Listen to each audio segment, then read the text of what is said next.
yang punya barang. Iya. Yang punya barang kami tidak tahu karena yang punya kapalnya itu pada saat kami akan melakukan penyelidikan dia sudah melarikan diri dan tidak bisa kami ditemukan, diidentifikasi adalah sebagai warga Timor Leste.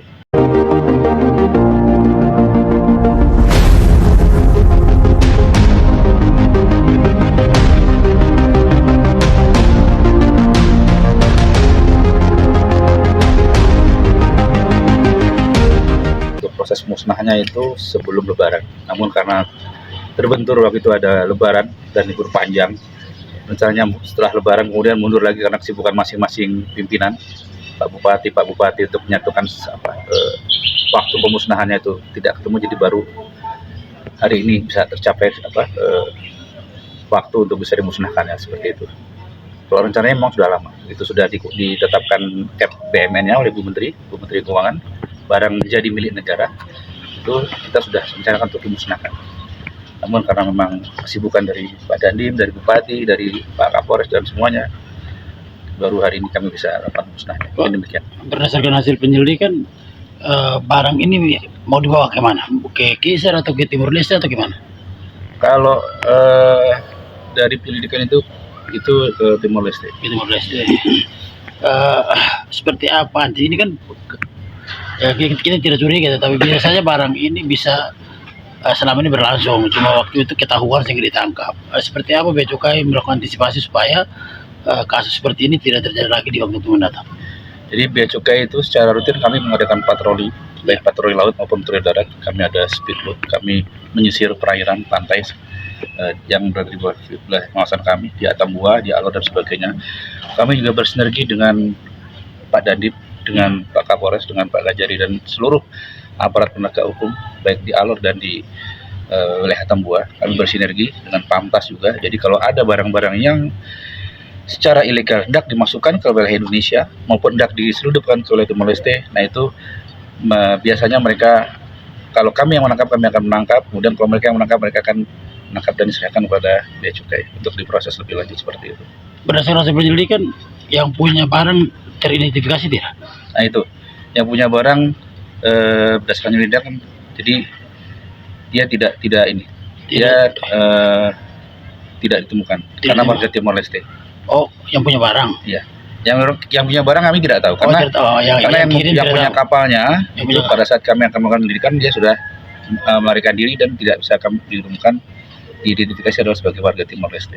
Oh, jadi tidak tahu barang ini milik siapa yang kirim. Betul. Yang bawa ke sana tidak tahu. Tidak tahu. Jadi karena tidak tahu itu, kami tidak bisa melanjutkan prosesnya, sehingga akhirnya kami usulkan untuk ditetapkan jadi barang dikuasai negara dan kemudian ditetapkan jadi barang milik negara. Bapak punya kekuatan di Alor sini berapa? Maksudnya di perbatasan Timor Leste, Maritime, di Maritime. Di mana? Kan di Maritime sana kan potensi barang ini di menyeberang ke Timor Leste kan ada di Timor di Maritime. Ya. Bapak punya kekuatan sana. Personilnya. Kalau kantor kami Bea Cukai Atambua itu mempunyai total 77 pegawai.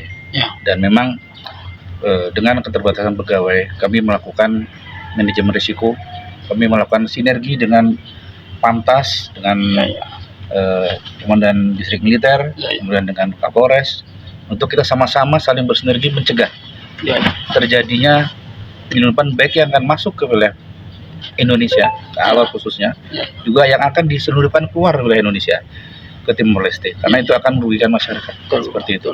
Jumlah personil tadi yang di Atambua, yang punya khusus untuk Alor pun Maritime misalnya. Untuk Alor punya kita hanya sesekali waktu kita akan menugaskan tugas kami ke Alor seperti itu. Untuk yang di stay di sini memang tidak ada. Tapi kita akan terus patroli karena kan Alor dari Atambua ke Alor itu kan satu garis lurus. Kita patroli, kita punya speedboat. Kita juga tugaskan teman-teman datang ke sini untuk melakukan operasi pasar dan sebagainya seperti itu. Dan mungkin di nyebrang lewat darat kan mungkin ketat, jadi mungkin wilayah laut ini yang mungkin jadi pintu keluar masuk. Nah ini kami juga tetap patroli laut. Rutin patroli laut. Sehingga mungkin bentuk sinergi dengan katakanlah dengan Kodim ini mungkin tidak apa mungkin. Hanya personil atau peralatan. Teman-teman Kodim apabila pada saat itu menemukan indikasi atau kecurigaan Pak Dandim kecurigaan ini barang akan diselundupkan ke wilayah Timor Leste, akan ada yang masuk ke dalam Indonesia. Nah itu Pak Dandim dengan sigap itu melakukan pencegahan. Bapak, dari barang yang dimusnahkan tadi itu kan rokok, Ya. udang garam sudah lebih banyak. Di alur ini ada agen tunggal, untuk rokok ini.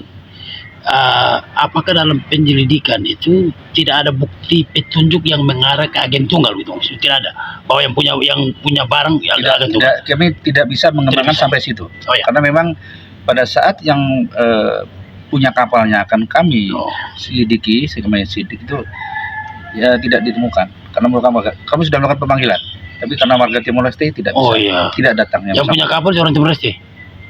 Itu kami juga tidak bisa tahu itu, Mas. Oh ya, tidak tahu kapalnya begitu. Iya, seperti itu. Kapalnya masih ada tadi apa? Masih ada tadi. Ya. Gimana? Ada orang bilang barang yang bisa diuangkan, kenapa bukunya diuangkan sudah bukunya disetor saja ke negara? Katakan Gimana? bukunya barang bukti tadi itu bukunya. Barang-barang yang ditemukan kalau bukunya bisa bernilai dan diuangkan saja ketimbang dibakar. Jadi begini, Pak. Untuk barang-barang hasil tangkapan tegahan, baik yang berasal dari tangkapan teman-teman Dandim, Pamtas dan sebagainya, itu biasanya diserahkan ke Bea Cukai. Kemudian kami proses, kami selidiki. Apabila ditemukan bukti-bukti, 2 alat bukti yang cukup untuk naik penyidikan, kami akan naik penyidikan. Namun apabila tidak, atas barang-barang tersebut itu akan dijadikan menjadi barang di posisi negara, kemudian ditetapkan menjadi barang menjadi milik negara. Nah, pada saat barang menjadi milik negara, itu ada 2 kategori. Apabila barang itu tersebut lartas, larangan pembatasan, barang yang termasuk kategori larangan pembatasan kayak rokok, minuman keras, alkohol dan sebagainya, narkoba, itu kan barang yang dilarang dan dibatasi. Nah, itu harus dimusnahkan, tidak bisa dijual. Tapi kalau barang seperti misalkan minyak goreng, perahu, dan yang berguna bagi masyarakat, itu kami hibahkan kepada pemerintah daerah. Dan untuk barang yang bisa dijual, itu kami lelang untuk melibatkan penerimaan negara. Jadi negara dapat uang hasil lelang, pemerintah daerah bermanfaat, masyarakat bermanfaat melalui Pemda. Jadi kami juga menghibahkan ada BBM, kemudian ada sosis seperti itu kadang-kadang hasil tangkapannya. Itu kami hibahkan. Tadi 2 saja yang dimusnahkan 2 karung, sisanya dibawa ke ke TPA.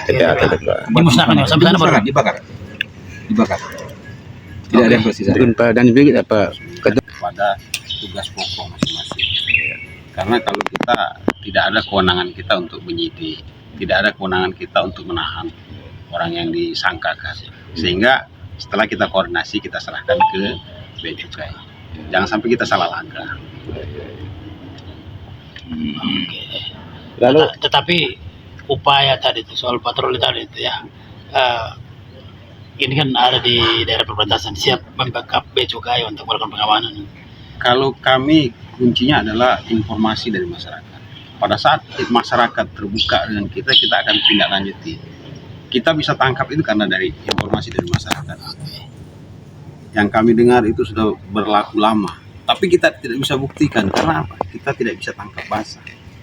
Kalau misalnya mereka tadi kan mereka masih di mana? Masih di bibir pantai, masih di darat. Pertanyaannya kenapa di bibir pantai ditangkap? Karena ini namanya penggagalan. Kalau kita di tengah itu baru dia punya delik lain lagi. Cukup. Lalu menggunakan salah satu perahu hasil tangkapan, dan perahu itu telah menjadi aset negara. Kemudian pemerintah pusat melalui Bea Cukai menyerahkan itu kepada Pemda, dan Pemda akan berikan kepada kelompok nelayan, dan perahu itu akan digunakan untuk kelompok nelayan mencari rezeki di laut sehingga menambah pendapatan ekonomi. Itu satu. Jadi terima kasih banyak kepada pemerintah daerah. Saya menyampaikan terima kasih banyak kepada negara, terima kasih banyak kepada Bea Cukai, terima kasih banyak kepada Bapak Dandim bersama seluruh jajarannya yang luar biasa menjalankan tugas mengamankan negara di mana. Kedua, terima kasih kepada Bapak Dandim bersama tim yang telah menyelamatkan, bukan menyelamatkan, tapi menangkap orang yang melakukan tindakan melanggar hukum, yaitu menyeberangkan rokok menuju ke tempat yang kita tidak tahu tapi ilegal. Dan Bapak Dandim bersama-sama melakukan yang baik, kemudian berkoordinasi dengan Bea Cukai, dan pada akhirnya hari ini kita akan melakukan pemusnahan. Nah, selain itu, Pemda juga lagi sedang berharap kepada Bapak Kapolres, Bapak Kajari, Bapak Dandim, dan juga kita akan berkoordinasi untuk juga mengidentifikasi masukan dari masyarakat barang-barang yang sudah kadaluarsa di Kota Kalabaya ini, bahkan di alam. Kita akan identifikasi lalu kita kumpul, kita bakar buang semua daripada barang-barang itu terjual lalu masyarakat makan dan sakit perut, otak tidak betul, pertumbuhan tidak betul, dan kita akan lakukan. Jadi terima kasih banyak sekali lagi dari menyampaikan kepada pemerintah pusat dalam hal ini kepada Tuhan. Terima kasih banyak kepada Bapak Dandim bersama semua jajarannya dan itu semua yang akan menyaksikan.